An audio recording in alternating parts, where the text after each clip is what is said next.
Beaucoup connaissent l'histoire de Samson, mais peu en comprennent le vrai drame. Pourquoi un homme choisi par Dieu, doté d'une force surnaturelle, a-t-il fini aveugle, enchaîné, humilié? Et si la véritable faiblesse de Samson n'était pas physique, mais émotionnelle?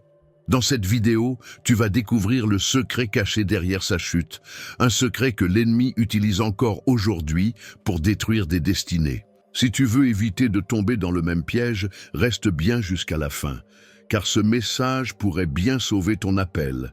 Il y a des naissances qui changent le cours de l'histoire, et celle de Samson en est l'exemple frappant. Dès le ventre de sa mère, Dieu avait dessiné un destin à part pour lui. Il ne serait pas comme les autres enfants d'Israël.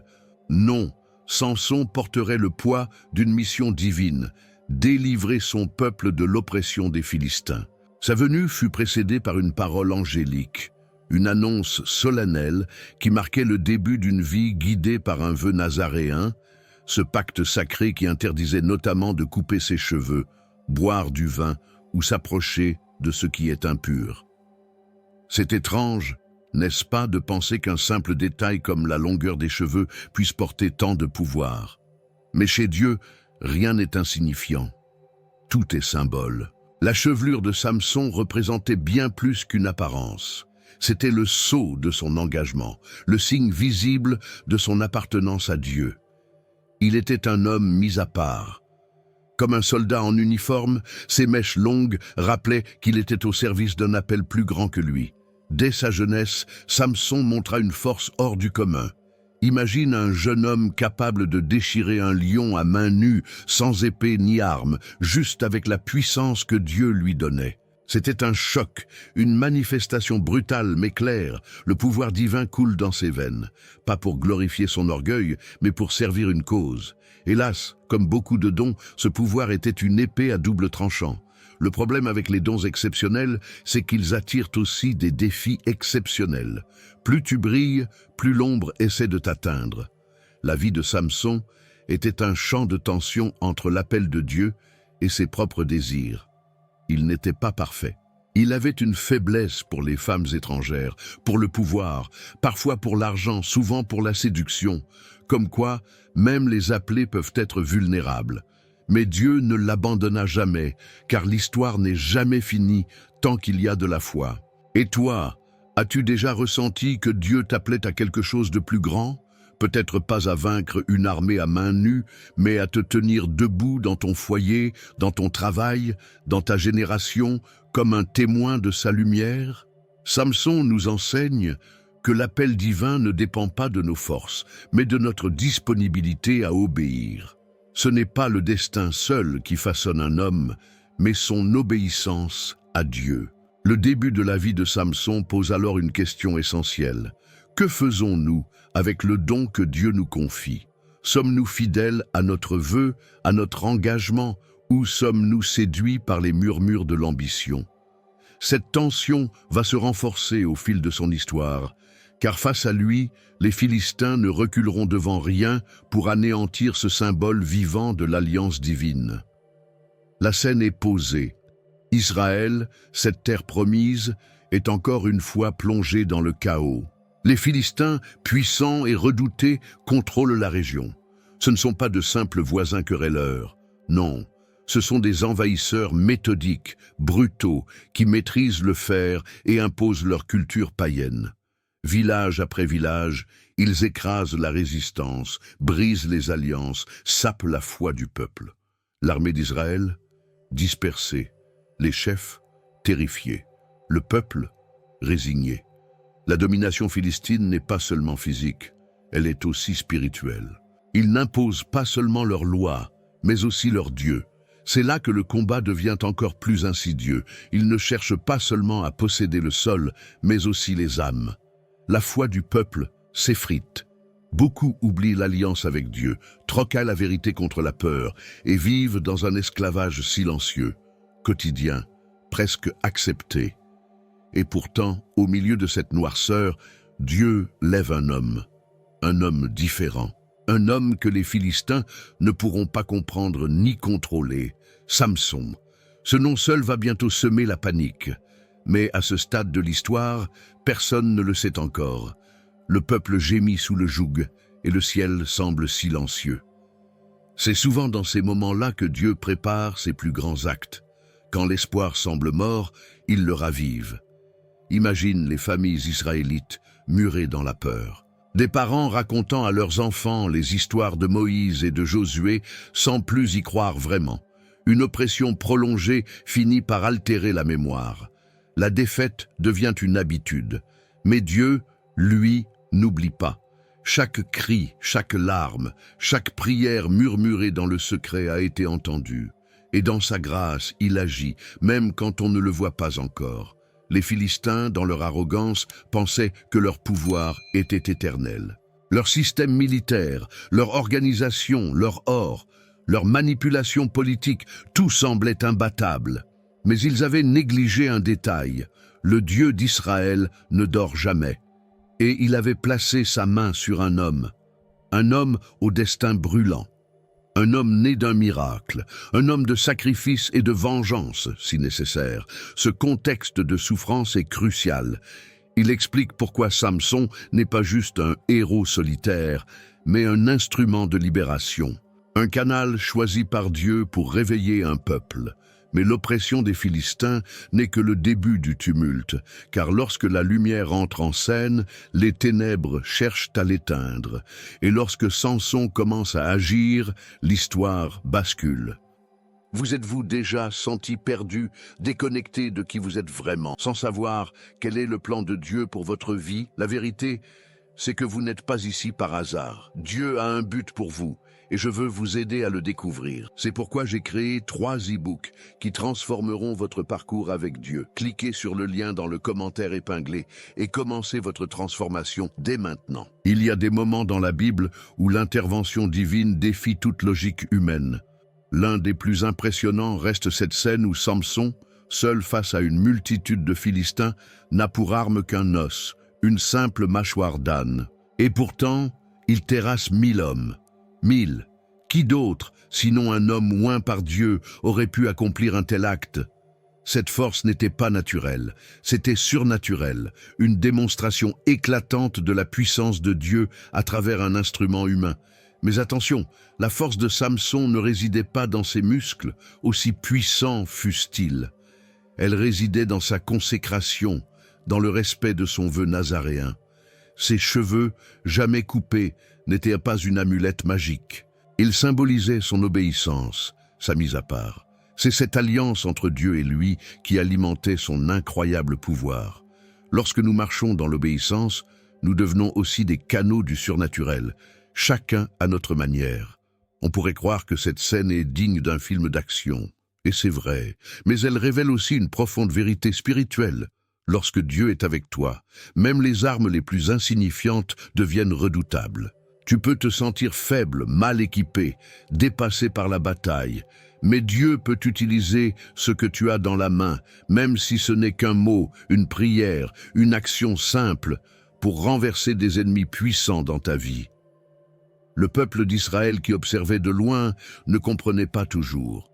Certains même enviaient ou critiquaient Samson, mais il n'agissait pas pour sa gloire personnelle, du moins pas au départ. Il accomplissait une mission divine. Cela nous montre que parfois, ceux que Dieu utilise ne sont pas les plus diplomates ni les plus sages aux yeux du monde. Mais ils sont audacieux, remplis d'une foi brûlante et prêts à tout risquer pour le royaume. Cependant, la victoire peut engendrer un piège, celui de l'orgueil. Et Samson n'y échappa pas. Après ses exploits, il se sentait invincible. Il commençait à croire que la force venait de lui-même, oubliant que c'était Dieu qui la lui avait donnée. C'est un avertissement pour chacun de nous. Les dons que Dieu nous confie ne doivent jamais éclipser le donateur, car ce qu'il donne, il peut aussi le reprendre. Samson devint une légende vivante. Les Philistins le craignaient, les Israélites l'admiraient. Mais derrière cette façade de puissance se cachait un homme, un cœur battant, des émotions. Et au fond de lui, une faiblesse grandissante. Une faille émotionnelle que l'ennemi allait bientôt exploiter, non pas par l'épée, mais par le charme d'une femme, une femme nommée Dalila. La force peut faire trembler des nations, mais c'est souvent la solitude qui fait chuter les plus puissants. Samson, malgré ses victoires éclatantes, était un homme seul. Son cœur aspirait à plus que la gloire ou la vengeance. Il cherchait un regard bienveillant, une voix douce, un amour sincère. C'est dans cette fragilité que Dalila apparut, comme une caresse au milieu du tumulte, avec sa beauté captivante et son regard rempli de promesses. Mais derrière ce charme se cachait un piège plus dangereux que 1000 soldats. Elle savait parler à son cœur. Là où l'épée avait échoué, la séduction allait réussir. Dalila n'avait pas besoin de lever une arme. Elle n'avait qu'à murmurer des mots, effleurer les blessures invisibles de Samson. Peu à peu, il se laissa envoûter. Elle devint sa confidente, son refuge, la gardienne de ses secrets. Mais ce qu'il ne savait pas, c'est qu'elle n'était pas seulement une femme. Elle était une mission, un outil des Philistins, envoyé pour le manipuler et le faire tomber. Combien de fois avons-nous ouvert notre cœur à ceux qui n'y avaient pas leur place? Dalila nous rappelle que le pouvoir et l'amour mal dirigés peuvent devenir une arme contre nous-mêmes. Samson, malgré sa force, baissait la garde dans l'intimité. Il ignorait les signes. Il confondait affection et stratégie, tendresse et calcul. La leçon est claire, ce n'est pas toujours l'ennemi qui brandit une épée. Parfois, il se glisse dans un regard, dans un lit, dans une relation. Et pourtant, on ne peut que compatir avec lui. Il voulait aimer et être aimé. Comme tout être humain, il cherchait un abri pour son cœur. Mais ce besoin n'a pas été remis entre les mains de Dieu. Il l'a confié à Dalila, croyant qu'elle comblerait ce vide. C'est un rappel pour nous. Seul Dieu peut remplir les abîmes de notre âme. Sinon, le destin peut basculer sur une simple erreur de jugement. Pendant que Samson savourait une illusion de paix, Dalila, elle, préparait sa trahison. Son amour était un masque, et chaque jour, elle pressait doucement, habilement pour découvrir ce qu'aucun Philistin n'avait pu savoir, le secret de sa force. Ce n'était pas seulement une mission politique, c'était une guerre spirituelle, une guerre pour son appel, son identité, son lien avec Dieu. Dans ses bras, Samson se croyait en sécurité, mais plus il s'attachait, plus il se détachait de son appel. Il y a des relations qui nourrissent, d'autres qui détruisent. Dalila n'était pas un soutien, elle était un test, et chaque jour, ce test se resserrait, jusqu'au moment décisif, le moment où elle demanderait une fois de plus « Dis-moi, je t'en prie, d'où vient ta force ?» La trahison est une lame qui ne laisse pas de cicatrice visible, mais qui lacère l'âme. Et quand elle vient de la personne en qui tu avais placé ta confiance la plus intime, elle devient un poison silencieux. Dalila jouait un rôle, elle riait, elle flattait, elle embrassait, mais chacun de ses gestes était calculé. Les Philistins l'avaient acheté. L'argent avait scellé le sort de Samson. Le cœur de cette femme n'était pas amoureux, il était captif de l'ambition. Dalila n'a pas frappé en une seule fois. Elle a insisté, subtilement, patiemment. Elle a usé de tous les ressorts, larmes, reproches, séduction. « Si tu m'aimais vraiment », lui disait-elle. Et Samson, pris entre l'amour qu'il croyait sincère et la fatigue de résister, s'est affaibli. Ce n'est pas une armée qui l'a vaincu, c'est une voix douce répétée encore et encore. C'est ainsi que l'ennemi agit souvent, non dans le choc mais dans l'érosion. À la fin, il céda, il lui confia tout. Il parla du vœu nazaréen, de ses cheveux, de l'alliance sacrée avec Dieu. Ce fut un moment d'abandon total, mais pas dans les bras de Dieu. Dans les bras d'une espionne, d'une manipulatrice. En livrant son secret, il livrait aussi son appel, sa mission, son identité. C'était un acte irréversible, et Dalila, sans attendre, le trahit. Pendant qu'il dormait, elle fit venir les Philistins. Elle fit couper sa chevelure, symbole de sa foi, de sa séparation, et à cet instant, la force disparut. Dieu s'était retiré. Le pacte avait été brisé. Quand il se réveilla, Samson pensa pouvoir encore lutter, mais le verset est glaçant. Il ne savait pas que l'Éternel s'était retiré de lui. Juge 16, 20. Ce moment devrait nous faire frémir. il ne s'agissait plus de pouvoir ni même de vengeance. Il s'agissait de l'homme qu'il aurait pu rester s'il avait gardé son alliance. Combien d'entre nous baissent la garde à force de jouer avec le compromis? Un petit secret, un petit pas hors du chemin, une relation mal discernée, et soudain, ce qui nous donnait la force disparaît. Il ne s'agit pas seulement de Samson, mais de nous. Et pendant que Dalila comptait ses pièces d'argent, Samson, lui, était capturé. Le plus fort des hommes, tombé non par la guerre, mais par une faille intérieure. Ce n'était pas la fin de son histoire, mais c'était la fin d'un chapitre douloureux, car dans la cécité à venir, quelque chose d'autre allait s'éveiller. Le silence de la nuit fut le théâtre de la chute d'un géant. Tandis que Samson dormait paisiblement, croyant être en sécurité, des mains étrangères s'approchèrent de lui avec des ciseaux, et en un geste, elles tranchèrent plus qu'une chevelure, elles tranchèrent un lien sacré entre l'homme et Dieu. Ce qui faisait de lui un instrument de justice fut réduit à néant. Il n'y eut ni éclat de tonnerre, ni voix du ciel, juste le bruit d'une mèche qui tombe, et le retrait silencieux de Dieu. Et quand il se réveilla, ce fut trop tard. Les Philistins, si souvent humiliés, étaient là, prêts à prendre leur revanche. Lui, le redoutable guerrier qui avait fait trembler des armées, se retrouva sans défense, vidé de sa force, brisé dans son orgueil. Il leva les bras, mais ses muscles ne répondaient plus. Il appela Dieu, mais le ciel était silencieux. C'est alors qu'ils le capturèrent, le lièrent et l'emmenèrent en esclavage, comme une bête de foire. Ils lui crevèrent les yeux. Geste cruel, mais surtout symbolique. Celui qui voyait l'ennemi de loin, qui anticipait les attaques, fut privé de vision, mais aussi de discernement spirituel, car sa chute n'était pas seulement physique. Elle était intérieure, profonde, le fruit de ses faiblesses et de ses choix. Combien d'entre nous avons laissé l'ennemi pénétrer nos vies à travers une brèche, croyant que nous pouvions toujours contrôler la situation? Les Philistins jubilèrent. Ils promenèrent Samson dans les rues, aveugle, enchaîné, humilié. Le héros d'Israël, le champion de Dieu, réduit à l'esclavage, moqué comme un trophée.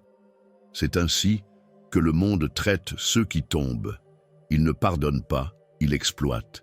Et pourtant, au fond de cette humiliation, une graine allait germer. Parce que même dans la défaite, Dieu n'a pas dit son dernier mot.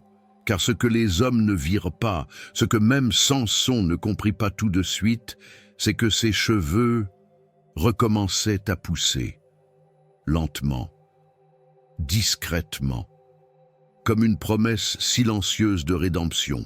Dieu n'a jamais fini d'écrire l'histoire, même quand nous croyons avoir tout perdu. Il attend que nous revenions à lui, non dans la force, mais dans l'humilité. Samson, désormais privé de tout, allait redécouvrir l'essentiel. Ce n'est pas en combattant seul qu'on est fort. C'est en se prosternant devant Dieu. Ce moment de chute, aussi amer soit-il, allait devenir le terreau d'une restauration surnaturelle. Mais cela nécessiterait plus qu'un retour de la chevelure. Cela demanderait un cœur brisé, prêt à se sacrifier une dernière fois. Parfois, c'est dans le noir complet que la lumière renaît. Samson, privé de vue, d'honneur et de liberté, était désormais prisonnier dans les profondeurs du camp philistin. Chaque jour, on le forçait à tourner la meule comme une bête. Les moqueries fusaient. L'homme qui faisait trembler des villes était devenu un simple esclave. Mais ce que les Philistins n'avaient pas compris, c'est qu'en enlevant sa force, ils avaient éveillé sa foi. Dans cette obscurité, Samson se retrouva enfin seul avec Dieu. Pas avec ses victoires, ni ses conquêtes, ni son orgueil, mais avec son âme nue, sa douleur, ses remords, et c'est là que la rédemption commence. Dans le silence des chaînes, il réalisa que la vraie force ne venait pas de ses cheveux, mais de sa relation avec le Seigneur. C'est souvent dans les moments de faiblesse que l'on redécouvre qui on est, et surtout à qui on appartient. La croissance de ses cheveux n'était pas qu'un fait physique. C'était une image spirituelle, un symbole de la restauration de son vœu nazaréen. Dieu ne l'avait pas abandonné. Il attendait, il espérait. Comme un père attend son fils prodigue. La grâce divine ne rejette pas le fautif. Elle tend la main à celui qui reconnaît son erreur.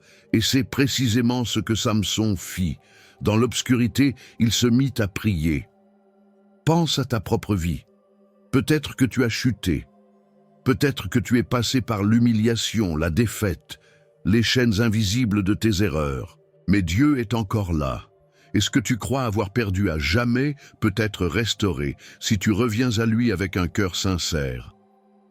Car la rédemption n'est jamais un événement spectaculaire. Elle commence par un murmure, une larme, un soupir de retour. Samson changea. Il n'était plus le même homme. Plus de fanfaronnade, plus d'arrogance. Ce prisonnier aveugle portait désormais quelque chose de plus grand, la sagesse née de la douleur. Il savait que tout ce qu'il avait accompli sans Dieu n'était rien. Mais maintenant, il était prêt à tout accomplir avec Dieu, même si cela coûtait sa vie. Et un jour, les Philistins décidèrent de le faire paraître devant tout le peuple, dans leur temple païen, pour en rire une dernière fois. Mais ce qu'ils ne savaient pas, c'est que Samson avait changé, qu'il n'était plus l'homme qu'ils avaient capturé. Il avait retrouvé plus qu'une force physique, il avait retrouvé son appel, sa foi et une dernière mission à accomplir, avec le ciel entier pour témoin. Le temple des Philistins résonnait de rires moqueurs. L'homme autrefois craint et respecté était désormais un simple divertissement, aveugle et enchaîné. Pourtant, dans ce lieu de honte, Samson retrouva la profondeur de sa foi. Il n'avait plus rien à prouver, rien à perdre. Ce que le monde considérait comme sa fin allait devenir son apogée spirituel. C'est là, au cœur de la dérision et de l'esclavage, qu'il s'adressa à Dieu avec humilité et force. « Souviens-toi de moi, Seigneur ». Cette prière, si brève soit-elle, était immense. Elle ne demandait pas la gloire, ni la revanche personnelle. Elle exprimait le désir de servir une dernière fois. Dans cet abandon total, Samson fut renouvelé. Ses cheveux, déjà repoussés, symbolisaient une alliance restaurée, mais c'est sa prière qui déclencha le ciel. Ce n'était plus l'homme impétueux d'hier, mais un cœur brisé et disposé, prêt à obéir jusqu'au sacrifice. Samson plaça ses mains sur les colonnes maîtresses du temple. Chaque pierre portait le poids de la moquerie, de l'orgueil philistin, de la trahison passée. Il poussa avec la force de l'homme qui avait retrouvé sa mission. Les murs tremblèrent. Le toit s'écroula. Et en un seul acte, il fit tomber non seulement un bâtiment, mais un système d'oppression. Des milliers périrent. Le temple s'effondra sur les ennemis d'Israël et sur Samson lui-même. Ce dernier acte fut sa plus grande victoire. Non par la violence, mais par l'offrande de soi. Ce n'était plus un combat pour son nom, mais pour l'honneur de Dieu. Là, au milieu des décombres, Samson redevint ce qu'il n'aurait jamais dû cesser d'être, un instrument entre les mains du Tout-Puissant. Il a commencé sa vie dans la force physique, il l'a achevée dans la puissance spirituelle, et c'est cela, le message profond de sa vie. Peu importe nos défaites, nos faiblesses, nos erreurs, Dieu peut encore écrire une fin glorieuse. Samson, dans sa mort, accomplit enfin pleinement son appel. Il n'était pas parfait, mais il était disponible. Et c'est souvent tout ce que Dieu attend. Un cœur prêt, humble, sincère. Le nom de Samson restera gravé, non comme celui d'un homme invincible, mais comme celui d'un homme revenu à Dieu, même au prix de sa vie. Car la foi véritable, c'est parfois tomber pour mieux se relever, ou comme dans son cas, tomber une dernière fois, pour laisser Dieu se glorifier à jamais. L'histoire de Samson n'est pas juste un récit ancien, c'est un miroir pour nos propres combats. Peut-être as-tu aussi baissé la garde, confié ton secret à la mauvaise personne ou échangé ton appel contre un moment de confort. Mais souviens-toi, tant que tu respires, Dieu peut encore t'utiliser. Alors, qu'est-ce qui te retient aujourd'hui? Es-tu prêt à revenir à ton alliance avec lui? Médite, prie et engage-toi à vivre selon sa volonté. Et surtout, abonne-toi, active la cloche et partage cette vidéo pour que d'autres puissent découvrir cette vérité qui libère. Ce message peut transformer une vie, peut-être la tienne. Tu as vu comment Samson a tout perdu en brisant son alliance. Et si je te disais qu'il existe un pacte spirituel que Dieu te propose aujourd'hui? Un pacte caché dans le psaume 91, capable de transformer ta vie si tu oses t'y abandonner.